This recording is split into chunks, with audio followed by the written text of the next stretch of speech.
네, 지금부터 국민의당 제18차 최고위원회를 시작하도록 하겠습니다.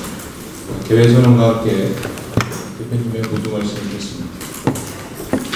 국민의당 제18차 최고위원 회의 시작하겠습니다.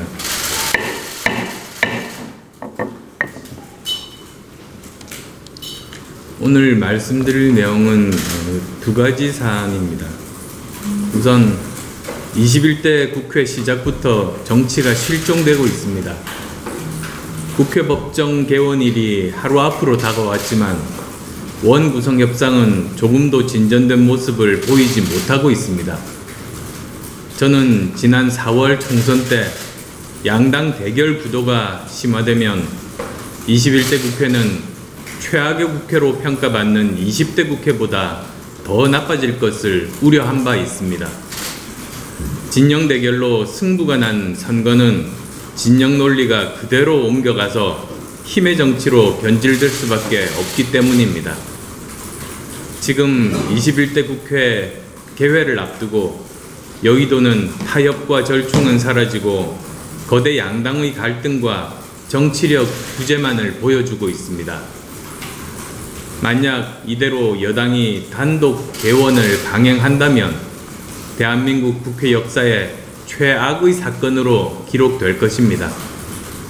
개회를 하고도 의장단이나 상임위원장을 선출하지 못한다면 개원국회는 그야말로 빈손국회, 유령국회가 되는 것이고 여당 측에 의해 일방적으로 의장단이나 상임위원장을 선출하면 반쪽 의장, 반쪽 상임위원장이라는 불명예를 임기 내내 안고 갈 수밖에는 없을 것입니다. 마치 지난 20대 국회에서 4+1 담합 모델이 국회를 파행으로 몰고 가서 결국 누더기 법안을 만들고 국민의 비웃음을 산 것처럼 사실상 위성정당인 군소정당들과 함께 소집한 개원 임시회는 어떤 정치적 정당성도 갖기 어려울 것입니다. 현재 거대 양당의 대립 상황은 한마디로 정치가 아닙니다. 국회 원구성이 뒷골목 땅 따먹기 싸움이 아니지 않습니까? 지난번에 말씀드렸듯이 힘 없는 자의 양보는 굴욕이지만 힘 있는 자의 양보는 미덕입니다. 중요 상임위원장을 야당이 해도 여당은 과반수를 훨씬 넘는 의석수를 가지고 있어서 여당이 원하는 정책을 추진하고 만들어갈 수 있습니다. 그러나 숫자보다 더 중요한 것은 정책과 법안의 내용이고 명분입니다. 명분 있는 일을 정부 여당이 해나간다면 설사 야당이 180석이라고 할지라도 무조건 반대하고 막을 수는 없습니다. 하물며 지금은 여당이 180석이라는 압도적 우위를 점하고 있는데 무엇이 걱정되어 이런 식의 협상 태도를 보이는지 이해하기 어렵습니다. 의회 민주주의의 작동 원리는 대화와 타협이고 타협의 본질은 주고받기입니다. 일방적인 강요만으로 일하는 국회는 실현되지 않습니다. 지금 슈퍼 여당의 모습은 상대는 굶고 있는데 자신은 양손에 떡을 들고 입으로 하나 더 물려는 모습은 아닌지 생각해 보십시오. 국민들 보시기에도 결코 좋은 모습은 아닐 겁니다. 국회는 내일 정상적으로 열려야 합니다. 전임 국회 때 합의된 여야 상임위원장 배분 관행이 있지 않습니까? 과거 합의와 타협 사례를 양당이 받아들이면 이렇게 극단적으로 갈 이유가 없습니다. 여당은 야당에 법사위원장 주겠다고 약속하고 5일에 의장단을 선출해야 합니다. 나아가 상임위원장 배분과 함께 국회 윤리특위 상설화, 포스트 코로나19 특위, 헌법 개정 특위, 정치문화 개혁특위 설치까지 합의하는 원샷, 원킬에 화끈하고 대범한 정치를 보여주시기 바랍니다. 정치의 생산성은 타협과 절충에서 나옵니다. 진영 논리, 힘의 논리를 극복하는 것이 일하는 정치, 일하는 국회의 시작임을 다시 한 번 더 강조합니다. 두 번째, 기본소득에 대한 국민의당 생각들을 말씀드리겠습니다. 경제 사회적 불평등 구조가 심화되고 청년과 노인 그리고 서민 대중들의 어렵고 불안한 삶이 계속되면서 우리 사회가 기본소득 논의를 본격화해야 한다는 주장이 일고 있습니다. 서구에서는 실험 중이거나 담론이 오가는 정도이고 실제로 도입한 나라는 전혀 없는 상황이지만 기본소득은 대선이 다가올수록 정치권에서 논의가 활성화될 것으로 보입니다. 저는 오래전부터 국가와 사회는 국민의 기본적 생활을 보장하고 특히 경제 사회적 불평등 구조를 바로잡는 데 적극적으로 나서야 한다고 생각해 왔습니다. 여기서 중요한 것은 우리 사회의 경제 사회적 불평등 구조를 바로잡는 것이 누구를 위한 것인가에 대한 명확한 합의가 전제되어야 한다는 점입니다. 경제 사회적 약자를 위한 것이라는 합의가 있다면 그에 반하는 정책은 바로잡는 것이 당연하겠습니다. 우리는 이미 정체성이 모호한 기본소득, 즉 코로나 재난소득을 경험했습니다. 재난과는 당장 상관없는 공무원, 공공기관 종사자, 대기업 정규직 근로자들에게까지 나라빚을 내어 무차별적으로 지급했습니다. 이것이 과연 재난지원금의 성격에 맞는 것인지 없는 사람들, 사회적 약자를 위한 정책인지 지금도 묻지 않을 수 없습니다. 저는 재난지원금 행태를 보면서 정치인들의 기본소득 주장이 자칫 코로나 재난지원금의 재판이 될 것을 우려합니다. 특히 지금 대한민국에는 선거에 이길 수만 있다면 무엇이든지 하겠다는 나쁜 정치 습성들이 잔뜩 포진해 있습니다. 선거를 앞두고 벌어지는 인기 영합적인 정책들 경쟁이 일어나고 국민들께서 제대로 된 검증의 시간을 가지지 못할 경우에 그 폐해는 결국은 국민에게, 특히 젊은 세대에게 고스란히 전가될 것입니다. 기본소득은 국가의 기본 시스템을 바꾸어야 하는 중대한 정책입니다. 만약 기본소득이 누가 얼마나 더 많이 줄 수 있는가의 경쟁이 되어버린다면 나라를 파탄의 길로 이끌 수도 있습니다. 그렇기 때문에 정치인들의 인기 영합주의 발언보다는 현장 전문가를 포함해서 학계에서 활발한 논의가 있어야 합니다. 우선 우리나라 복지제도에 대한 객관적인 분석이 필요합니다. 우리나라는 복지제도를 통한 소득 재분배 효과가 OECD 회원국 중에서도 가장 낮습니다.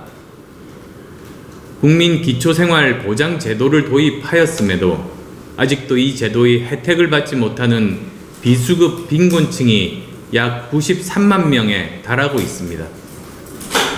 우리나라 사회보장체계의 중심은 저부담, 고급여 속성, 즉 낸 것보다도 월등하게 많이 받는 제도입니다. 안정적인 직장에 다니던 사람들이 근로기간 동안에도 소득이 높을 뿐만 아니라 은퇴 이후에도 낸 것보다 더 많이 받아가는 사회보험 혜택들을 더 많이 누리고 있습니다. OECD 회원국 중에서 가장 빠르게 사회보장 지출이 늘어나고 있음에도 상당수 국민들이 이를 피부로 느끼지 못하는 이유입니다. 이런 상황에서 소위 말하는 n분의 1식에 전 국민에게 골고루 나눠주는 식의 기본소득 도입은 국가 재정 여력을 훼손하면서도 우리 사회의 소득 불평등을 줄여나가기 어렵다고 전문가들은 지적합니다. 저는 미국의 철학자 존 롤스의 사회적, 경제적 평등과 관련된 원칙들을 주목해야 한다고 생각합니다.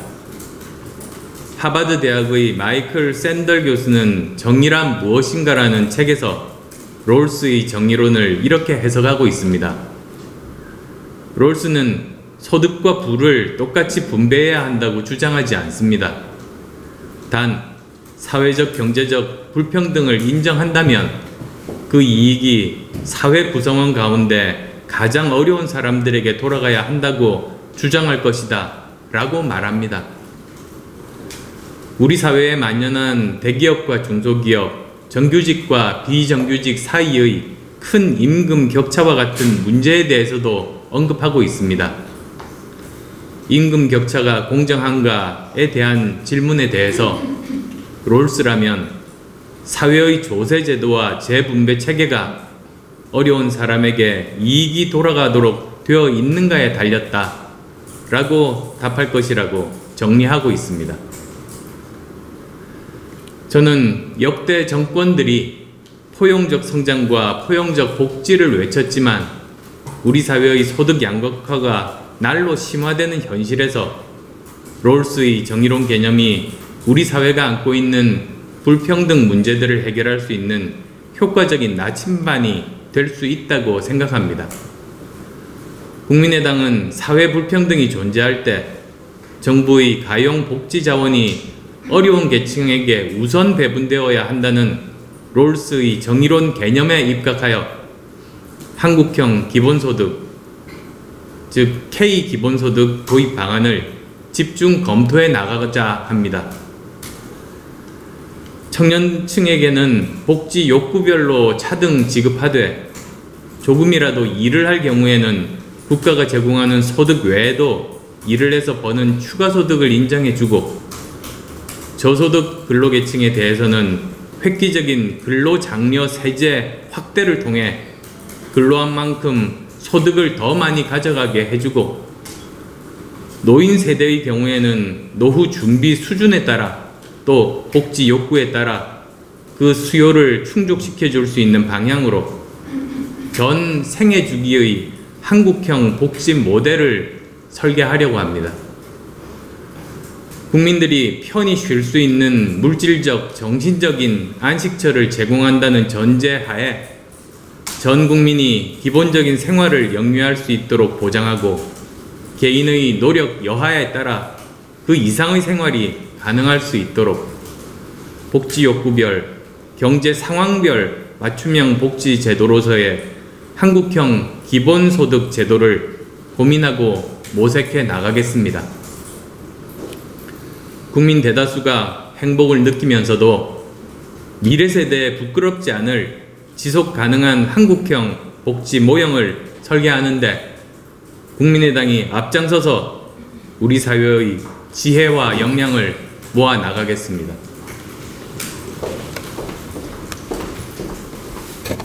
것이 분명해졌습니다. 바로 소신은 가라, 거수기만 오라는 것입니다. 더불어민주당은 금태섭 전 의원이 지난해 12월 고위공직자 범죄수사처 설치법에 기권표를 던진 것이 당론을 위배한 것이라며 경고 처분을 하였습니다. 국회법 제111조 의원은 국민의 대표자로서 소속 정당의 의사에 기속되지 않고 양심에 따라 투표한다는 규정에서 보호하는 국회의원의 소신을 부정하는 것이고 더불어민주당은 징계 처분을 통해 소속 국회의원에게 전체 국민이 아니라 더불어민주당 지지자의 뜻만 따를 것을 명령한 것입니다. 또한 더불어민주당이 국회에 요구하는 것이 분명해졌습니다. 바로 국회는 더불어민주당의 입법기관이다라는 것입니다. 더불어민주당은 18개 상임위원장을 본회의 표결을 통해 민주당이 모두 차지하겠다고 공언합니다. 국회법 제48조는 상임위원장을 교섭단체 소속 의원 비율에 따라 각 교섭단체 대표 의원의 요청으로 의장이 선임한 후 선임된 상임위원 중에서 본회의에서 선출하도록 규정합니다. 교섭단체 대표 의원이 요청이 없는 경우에 의장이 선임하고 선임된 상임위원 중에서 본회의에서 선출하도록 규정합니다. 더불어민주당의 18개 상임위원장 싹쓸이 주장은 국회법에 규정된 타 교섭단체 대표위원의 권한도, 국회의장의 권한도 177석 의석으로 무력화시키겠다는 것입니다. 21대 국회가 거수기로 가득한 더불어민주당의 입법기관으로 전락하게 될 위기 속에서 21대 국회 개원식이 하루 앞으로 다가왔습니다. 국민의당은 국회법에 따라 5일 국회가 개원하여야 한다는 데 동의합니다. 동시에 더불어민주당은 이날이 국회를 개원하는 날이지 더불어민주당의 입법기관을 개원하는 날이 아니어야 함을 명심할 것을 촉구합니다.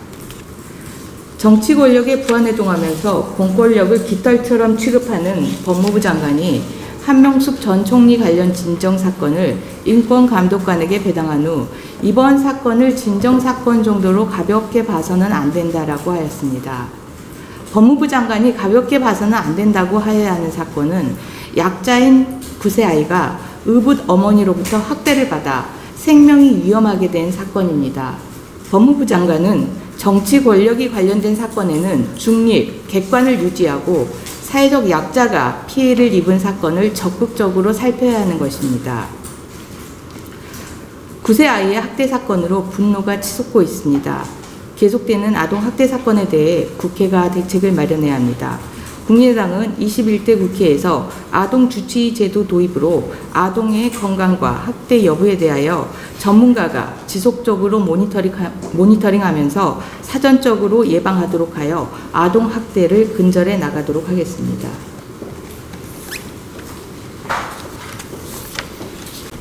윤미향 의원, 박현민 의전비서관, 오거돈 전 부산시장, 조국 전 장관, 김경수 지사, 이재명 지사, 안희정 전 지사, 온 나라를 범죄로 스캔들로 떠들썩하게 했던 여권의 인사들입니다.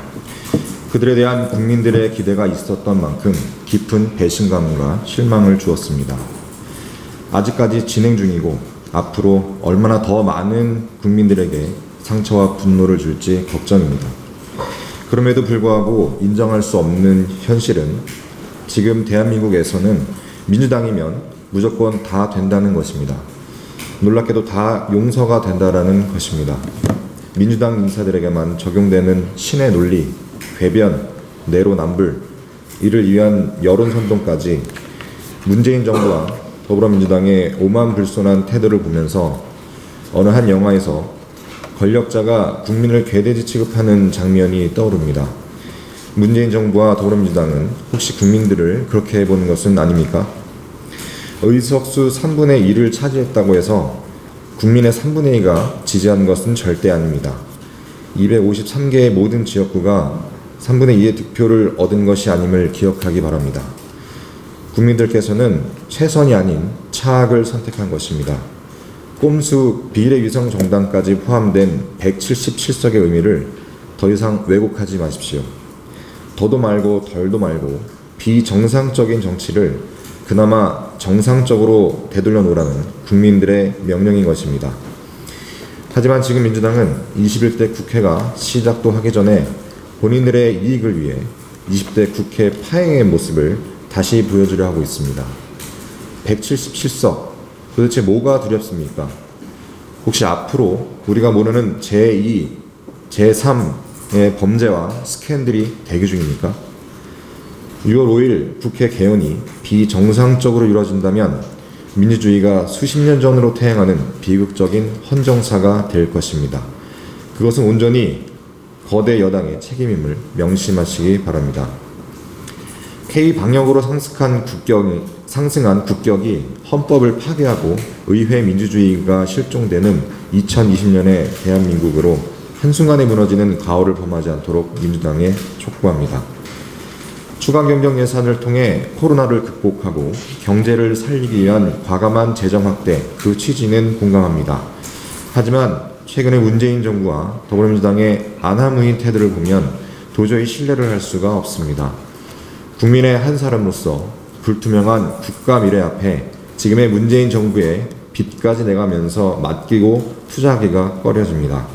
24조가 넘는 빚을 내면서까지 편성한 추경은 국민의 이익이 아닌 정치적인 이득을 위해 덮어놓고 재정 확대가 돼서는 안 됩니다. 안타깝게도 이러한 재정 확대에 대한 실패는 당장 드러나지 않습니다. 또한 실패를 해도 누구 하나 책임질 법적인 근거조차 마련되어 있지 않습니다. 정부와 여당은 이번 추가 경정 예산의 진정성을 증명하고 싶다면 정신 차리고 국회를 정상적으로 개헌해서 여야가 함께 코로나의 위기를 극복하고 국민들께 일하는 국회의 모습을 보여주시기 바랍니다.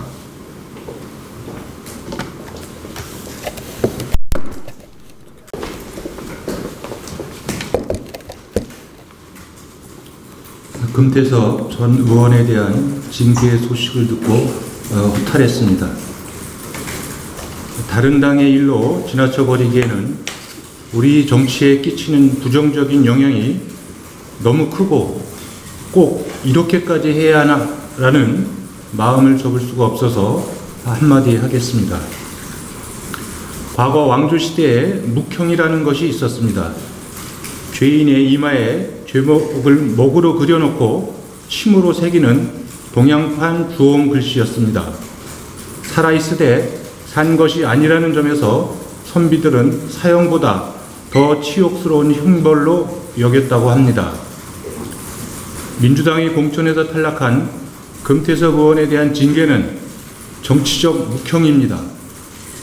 윤미향 의원 문제에 입담을 나는 노골적인 당의 표현으로 보입니다. 반대도 아닌 기권을, 그것도 결과에 아무런 영향을 미치지 못한 행위까지 징계받는 민주당에 과연 민주주의가 있는지 묻습니다. 당내 민주주의가 없는데, 검은 것을 검다고 말하지 못하는데 무슨 양심으로 촛불 정부를 자처하는지 정말 의문입니다. 모르긴 몰라도 많은 민주당 의원들도 앞으로 양심을 팔아 공천을 구걸해야 하나라는 자괴감이 들 것입니다. 지금 민주당에서 징계받는 자와 뻔뻔하게 버티며 위로받는 자의 기준은 무엇입니까? 양심 말살하고 얼로 막는 질식 정치가 판치는 정당이라면 민주당의 사고와 인식은 7, 80년대 권위주의 시대와 무슨 차이가 있습니까?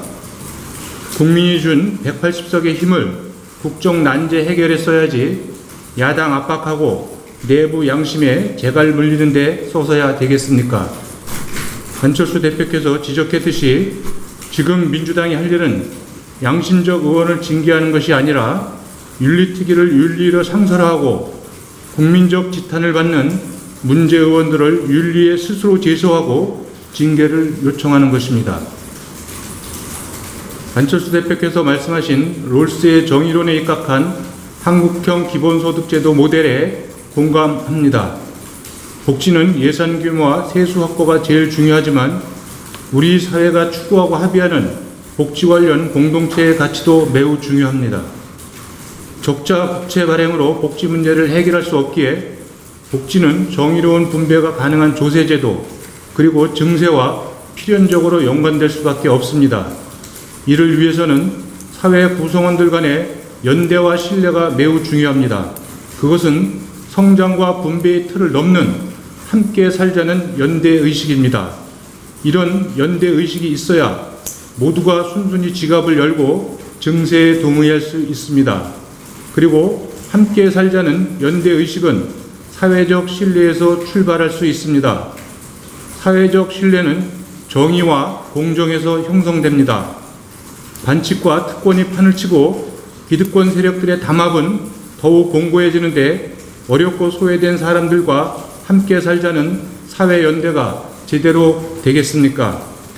표창장 위조를 밥 먹듯이 하는 조국 일가족 범죄가 단죄되고 윤미향 의원 사건의 실체를 밝혀내 진실이 승리하는 사회가 되어야 합니다. 자신들이 불리하면 반대파를 무조건 토착 왜고로 몰아붙여 국면을 모멸하려는 저급한 정치도 추방해야 합니다. 이렇게 사회가 정의롭고 공정하게 바로 설 때 기본소득제도도 사회 연대의 가치와 철학 속에서 사회 구성원 모두가 공감하며 순조롭게 논의될 수 있다고 생각합니다. 네, 이상으로 모두 발언을 모두 마치고 회의를 비공개로 전환하겠습니다.